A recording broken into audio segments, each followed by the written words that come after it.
Alright, so I moved across the bridge. I'm back in New Hampshire, and I stopped at a little town called Rollinsford.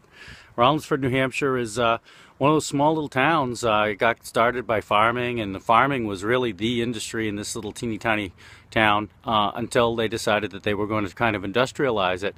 And when they industrialized it, of course, the rivers and the mills played a huge role in that.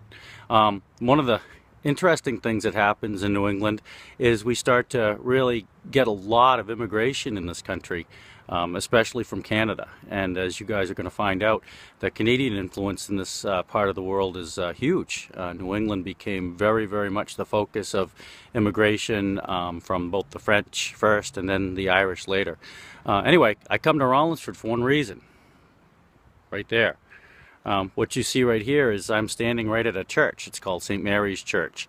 And the neat thing about this church, it was one of the first Catholic churches actually built for Catholics.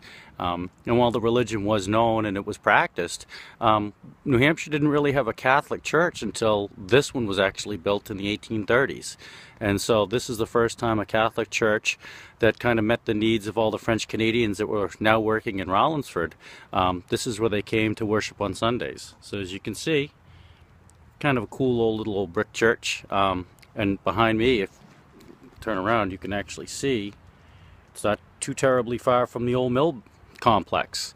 Now, of course, the mill complex over my shoulder is a lot newer, and it was up and running until the 1950s. But before that, it would have been a collection of old brick buildings and a lot, very long rectangular buildings that actually supported all of the mills and the mill buildings. So, kind of cool. Again, these little hidden gems around the state are pretty cool. So, I'm going back in my car. It's cold out.